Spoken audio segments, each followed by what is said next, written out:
La detención judicial preliminar y la detención judicial en caso de flagrancia es el tema del día de hoy en referente jurídico. Y para eso estamos con el doctor Frank Almanza Altamirano. Doctor Almanza, hay diversas formas de detención, la ley así lo ha establecido. A pesar de que, digamos, de manera esencial y normativa existen diferencias entre lo que significa la detención judicial en caso de flagrancia, la detención judicial preliminar, la prisión preventiva y también la inclusión de la famosa figura del arresto ciudadano. Los ciudadanos captan de que la detención es detención al fin y al cabo, ¿no? Y se está privando de la libertad a una persona que es acusada o imputada de haber cometido un ilícito penal. Díganos, por favor, explíquenos de una forma sencilla para los televidentes que nos están siguiendo a esta hora a través de la televisión, ¿cuáles son las diferencias fundamentales entre estas diversas figuras de la detención? Bueno, empezamos definiendo la detención en flagrancia hoy día. Hicimos mención que la detención en flagrancia es cuando la persona está cometiendo el delito, cuando está fugando, cuando ha sido sindicado por una persona o cuando es encontrado con elementos. La detención en flagrancia la hace la policía y eventualmente, por excepción, la puede hacer cualquier ciudadano o un serenazgo o un comité vecinal o una ronda. Y cuando lo hacen estos otros, no se denomina detención en flagrancia policial, sino se denomina arresto ciudadano. Y el arresto ciudadano se hace en los mismos supuestos de la flagrancia, o sea, en los 4 supuestos. Flagrancia propiamente dicha, en el momento mismo en que está cometiendo el delito, flagrancia cuasi, en fuga, flagrancia presunta, con la masa en las manos, y por último, la flagrancia por sindicación. En esos 4 supuestos corresponden el arresto ciudadano y la detención policial en flagrancia. Pero los fines de estas diversas formas de detención, evidentemente, entonces son diferentes. Claro, coadyuvan a un punto común que es la privación de la libertad del imputado, pero ¿cuál es la finalidad de cada una de estas formas de detención? El arresto ciudadano y la detención en flagrancia, lo único que buscan es evitar el peligro de fuga. Lo único que buscan es que aquel que está cometiendo el delito no fugue y sea puesto a disposición del fiscal y del juez. Eso es lo único que buscan. Porque tanto la policía como aquel ciudadano que detiene y priva de su libertad a alguien que está cometiendo un delito, lo siguiente que tiene que hacer es poner a disposición del fiscal y del juez a esta persona. La finalidad es únicamente esa en detención policial en flagrancia y detención ciudadana o arresto ciudadano. Esa, y me olvidaba, asegurar los elementos, asegurar los vestigios, asegurar los instrumentos, los efectos del delito. La pistola, el dinero, las huellas, etc. La escena del crimen también. La escena del crimen también. Después ya viene el tema de la prisión preventiva. La prisión preventiva y la detención judicial en flagrancia ya tienen otras finalidades distintas. La detención judicial en flagrancia ya tiene una finalidad de que el fiscal continúe investigando, de que el fiscal siga investigando y tenga 7 días más para seguir investigando con la persona a disposición del fiscal. Usted me dirá, ¿para qué quiero yo que el fiscal siga investigando con la persona detenida 7 días en detención judicial en flagrancia? Yo les digo para muchas cosas, porque debemos recordar algo. Con el nuevo modelo procesal penal, al procesado le podemos hacer muchas cosas en investigación. Le podemos poner en una ronda de reconocimiento para que lo reconozcan. Claro está, en todo esto con su abogado. Le podemos tomar muestras, le podemos sacar fotos, lo podemos identificar, le podemos hacer intervenciones corporales, le podemos sacar fluidos, cabello, etc. Entonces, para todo eso el fiscal necesita en ocasiones tener a la persona detenida 7 días con fines de investigación. Entonces, la detención judicial en flagrancia es con fines de investigación. Solo es para investigación. Ahora, eventualmente, la ley dice que también para evitar fuga, pero claro, yo creo que es más que todo con fines de investigación. Pero, digamos, no es tampoco igual aplicarle esta modalidad de detención a un ladrón de teléfonos celulares ahí que encontramos en la avenida Bancay en el centro de Lima, que aplicársela al miembro integrante de una organización delictiva, ¿no? Es decir, de una organización que se dedica precisamente al crimen. Por ejemplo, algunos de los miembros que son imputados como partícipes o coautores de los diversos delitos que se han cometido en este megacaso de Odebrecht. Perfecto. Allí, en esos casos, en esos megacasos, ya no vamos a hablar de detención en flagrancia, ya no vamos a hablar de arresto ciudadano. En estos megacasos no vamos a hablar de detención judicial en flagrancia. En estos casos grandes, lo más probable es que hablemos de detención preliminar y de prisión preventiva, que tienen otros fines. La detención preliminar busca asegurar o evitar peligro de fuga. ¿Y cuándo hay peligro de fuga? Cuando yo tengo razones plausibles que vinculan a una persona con un hecho delictivo, pero no tengo todavía terminada mi investigación como para poder pedir su prisión preventiva. Entonces, ¿qué hago? Para evitar que se fugue, pido su detención preliminar. Con esos fines, de evitar peligro de fuga y de hacer actos de investigación. Se ha hecho mucho esto en casos como de Odebrecht, se ha pedido detenciones preliminares, se vio esto en estos casos mediáticos, pero sobre todo ahí viene el otro tema, que no nos hemos ocupado hoy día, pero lo quiero mencionar de una manera muy superficial de pronto, que es la prisión preventiva. La prisión preventiva tiene otros fines, y en esto tenemos que poner un acento, porque muchas veces en la opinión pública escuchamos a la prensa decir, lo han condenado a 9 meses de prisión preventiva. Así es. Lo han condenado a 18 meses de prisión preventiva, y no es una condena. La prisión preventiva es una medida de coerción, es una medida coercitiva que busca 4 finalidades. Y las 4 finalidades que busca una prisión preventiva es, primero, busca evitar fuga. Segundo, busca evitar perturbación de actividad probatoria, o sea, evitar que el que ha cometido el delito destruya pruebas. 3, tiene una función tuitivo-coercitiva. ¿Qué quiere decir una función tuitivo-coercitiva? Busca evitar que esta persona siga cometiendo delitos, que reincida.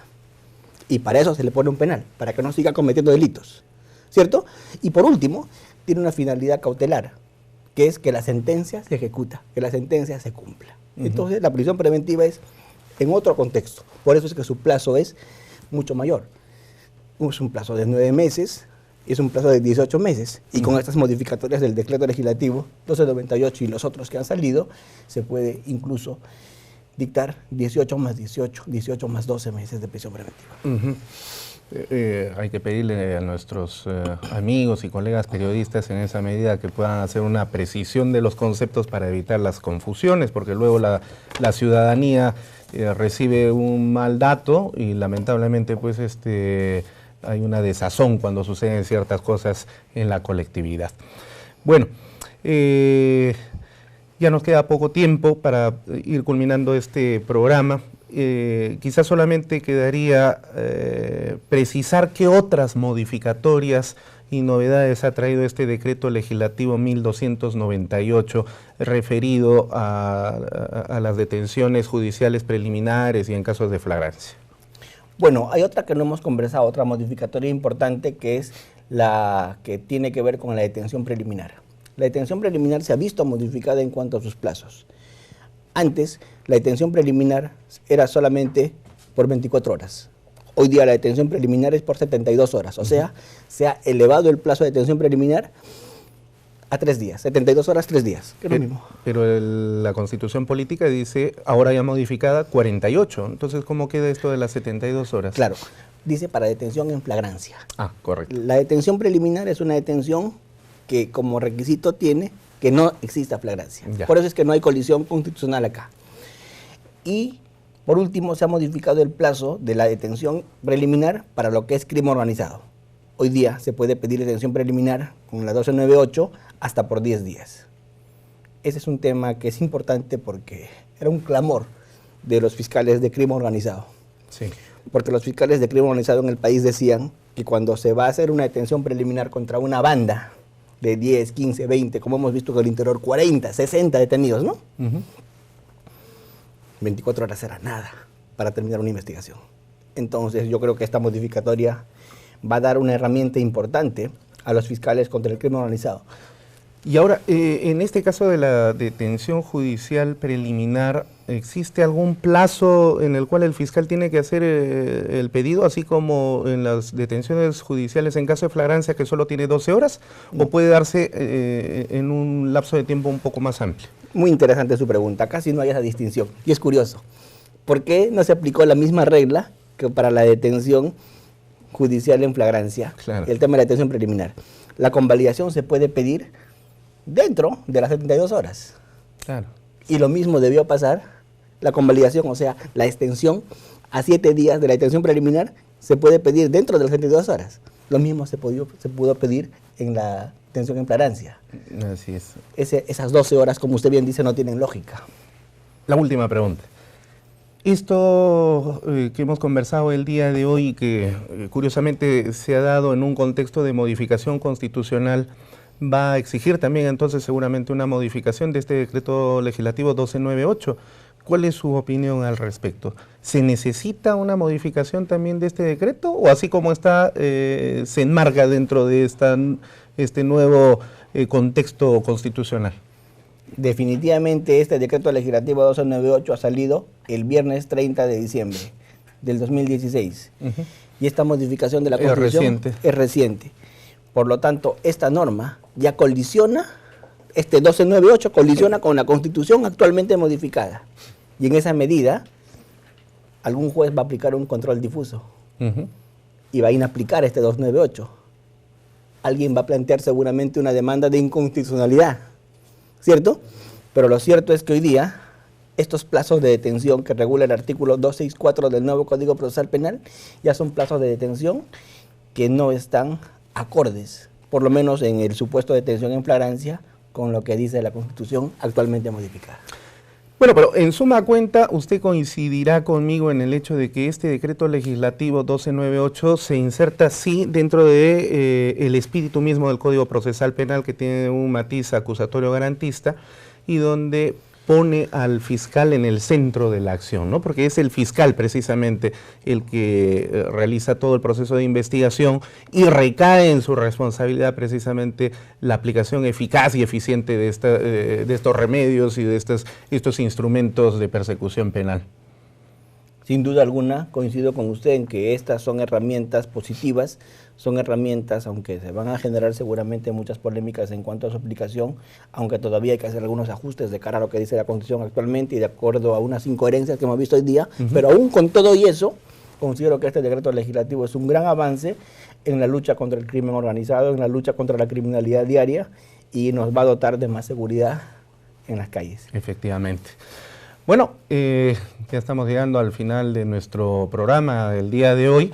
Nos encontramos en el mes de mayo y el mes de mayo es un mes importante para el Ministerio Público porque el 12 de mayo del año 1981 fue creada mediante orden constitucional, ¿no? La Constitución del 79 creó el Ministerio Público como un órgano constitucional autónomo.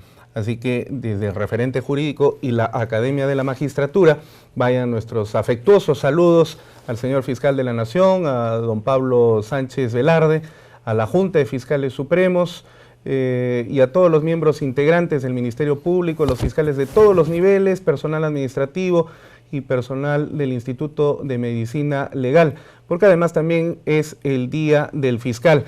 Así que, doctor, a través suyo, un saludo fraterno para todos los amigos del Ministerio Público, con el cariño de siempre y bueno, esperamos que estas modificaciones legislativas y constitucionales siempre sigan ese orden de la construcción del Estado constitucional de derecho que todos aspiramos.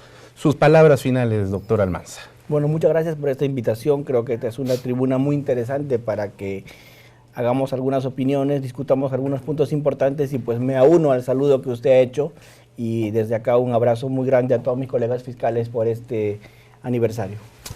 Muy bien, ha sido entonces la voz y presencia del doctor Fran Almanza Altamirano, fiscal superior de la Sexta Fiscalía Superior Penal de Lima. Con nosotros será hasta una nueva edición de Referente Jurídico.